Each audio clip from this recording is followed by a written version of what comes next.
시간들이 될 거예요. 저는 확신을 갖고 있습니다. 그리고 지금까지 오차 없이 진행이 되어 왔습니다. 근데 약간의 제가 이 기고했던 글에서 약간의 차이가 발생할 것 같아요. 제가 뭐라고 썼냐면, 뭐라고 인터뷰를 했냐면은 올해 하반기나 늦어도 내년 상반기에 서울이 다시 상승 전환할 수 있을 거다라고 내다봤는데 그 시기가 빨라질 것 같아요. 제가 틀렸다라고 한다면 시기가 제가 예상했던 것보다 더 빨라지는 것. 그게 틀린 점이에요. 수정해서 말씀드리죠. 박수까지 치실 일은 아니고요. 그런 내용들을 오늘 하나하나의 분석을 통해서 다시 한번 짚어드리도록 하겠습니다.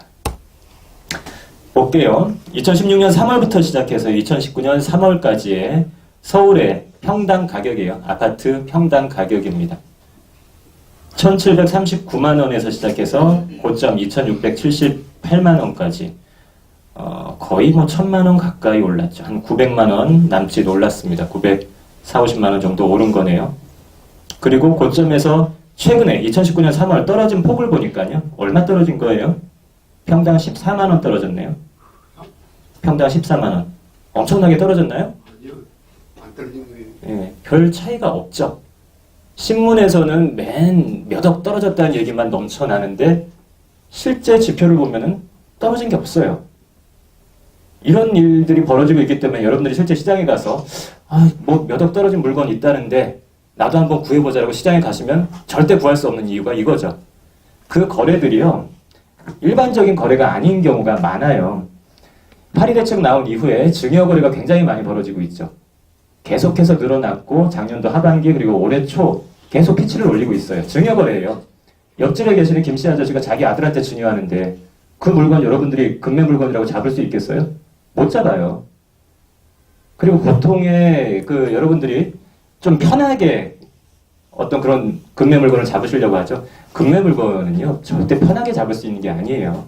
한 1년 전부터 대상 지역을 딱 눈을 부릅뜨고 찍어두고서 그 지역의 베테랑 부동산 사장님들 내 편으로 포섭해놓고 그렇게 작업을 하셔야만 될지 말지 뭐 그 정도인데 편안하게 앉아서 한번 좀 볼까 뭐 이렇게 돌아보는 기분으로 그렇게 해서는 절대 안 되는 거죠. 또 부동산 사장님들 포섭하려는 생각보다는 어떻게든 수수료 깎으시려고 노력할 거 아니에요. 평생 못 잡아요. 그렇게 해서는. 그래서 실제 시장에서 기사에는 뭐 몇 억씩 떨어진 채로 거래가 됐다라는 게 많이 발표가 되지만 여러분들이 체감하실 수 없는 이유가 그겁니다. 사회 초년생들 내 집 장만 하겠다고 부동산 시장 못 두들겨봐야 본인들의 그 돈으로 살 수 있는 물건이 없는 이유가 거기에 있는 거고요. 전세 가격 볼까요? 뭐 송파 1, 2, 5 시티 때문에 역전세는 일어나고 우리나라 망할 것 같았죠. 얼마 떨어졌나요? 평당 20만 원? 아유 뭐 어마어마하게 떨어졌나요? 아니요.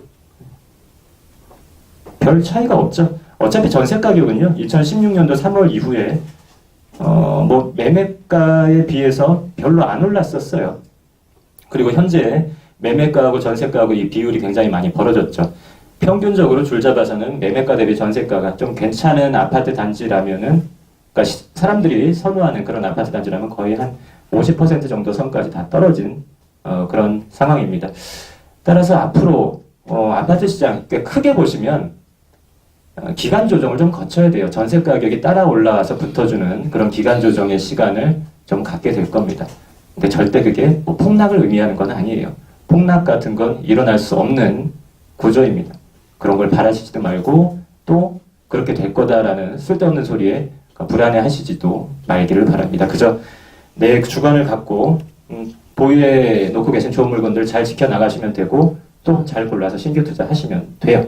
그분들처럼 우리 사회 리더들처럼 이렇게 하시면 되는 거고요. 입주 물량을 한번 살펴볼게요. 입주 물량 굉장히 많다고 하는데요. 매 월별 입주 물량을 쭉 집계를 한 거거든요. 이제 총량을 한번 보겠습니다. 2018년 12월서부터 시작해서 올해 1, 2, 3월 물량이 좀 많았던 거는 사실이에요. 12월에 13,000, 1월에 2,358, 2월에 7,700, 3월에는 1,300. 좀 많긴 했네요. 작년 12월서부터 시작해서 1, 2, 3월 많은 건 사실입니다. 근데 다음 달부터 보이지도 않네요. 그렇죠? 6월 달에 좀 많아져요. 9월 달에도 좀 많아지고 내년도로 넘어가서 내년도 초에 좀 많아져요.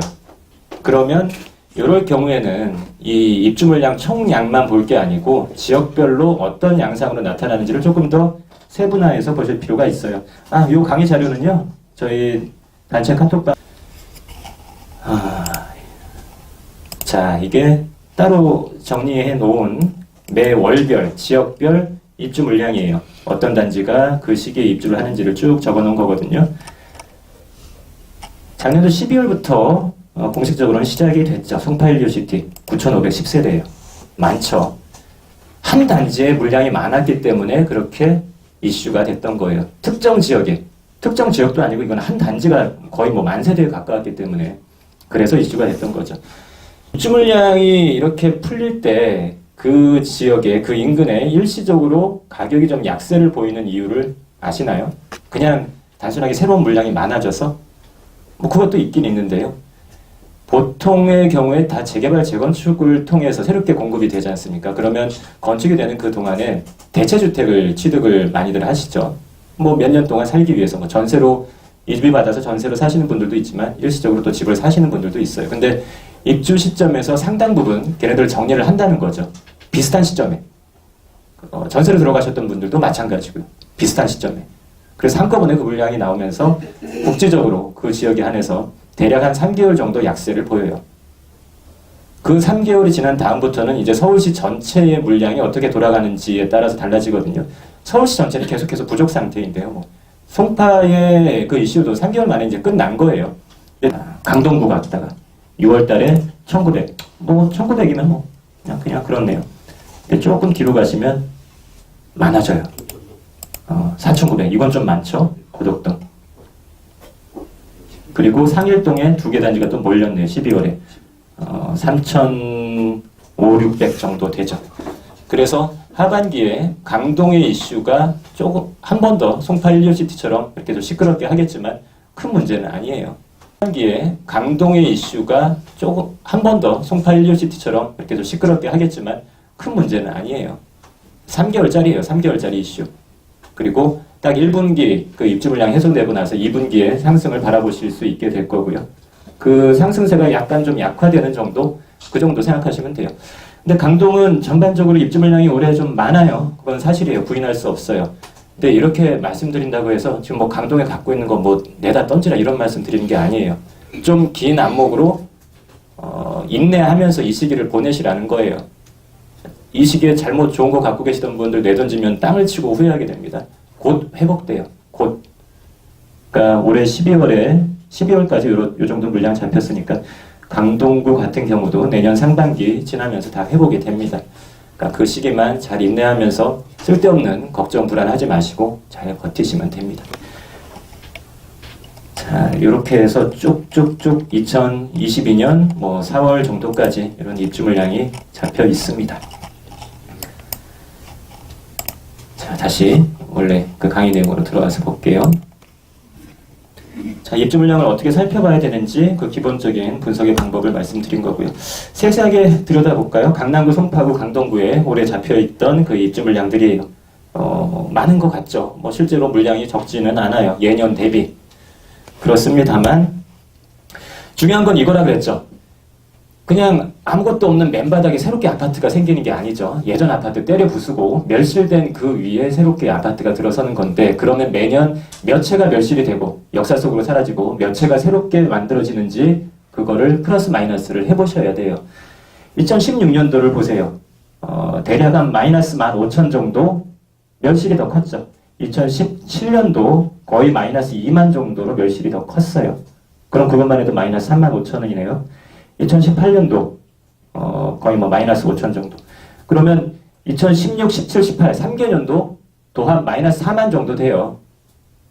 마이너스 4만. 올해는 플러스가 더 늘어나거든요.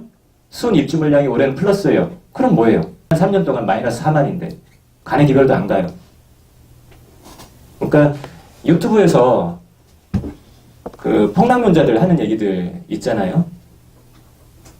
그냥 재미삼아 보세요. 재미삼아. 가끔 그 유튜브에 폭락론자들 얘기 듣고 오셔가지고 저한테 이야기하시는 분들 많은데 제가 그래서 말씀을 드리는 거예요. 그 사람들 간혹 가다가는 얼굴도 드러내지 않고 이야기하는 경우 많죠. 그쵸? 그리고 그 사람들이 떠들었던 이야기들이 어디 기사에 활자화돼서 기록에 남지 않죠. 아무 소리나 다 짓거릴 수 있는 거예요. 그냥 그 조회수 올라가서 광고 클릭할 때마다 자기한테 수입 들어오면 끝 이거예요. 그럼 무책임한 사람들의 말을 귀담아 들으실 이유가 없는 거죠. 제발 그런 거 좀 안 보셨으면 하고요. 그리고 또 하나 중요한 부분이 있죠. 원래는 작년도에 2주를 마무리했어야 되는 주요 단지들 서울시 주거정책심의위원회에서 통과를 해야만 관리처분 단계까지 이루고 또 2주까지 갈 수가 있는데 어거지로 2주를 지연을 시킨 주요 단지들이 많습니다. 얘네들이죠. 얘네들만 합쳤을 때도 10,000가구가 넘어요. 작년도 2주를 했어야 되는데 올해 2월 돼서 올해부터 또 열심히 2주를 하게 되니 얼마나 많은 마이너스가 새로 잡힐까요? 그렇죠? 그러니까 올해도 멸실 물량이 적지 않게 잡히게 될 것입니다. 그리고 2019년도 동남권의 입주 물량이 25,000 정도 되고요. 서울시 전체 한 43,000 정도 되는데요. 내년도에 입주 물량이 줄어요. 동남권만 따로 떼놓고 비교를 해도 그렇고 서울시 전체를 놓고 비교를 해도 그렇습니다. 그러니까 올해 시끌시끌했던 얘기들 다 몇 달 지나면 없어질 얘기들이니까 또 분양시장도 좀 보셔야죠. 1월에는 아예 분양도 없었어요.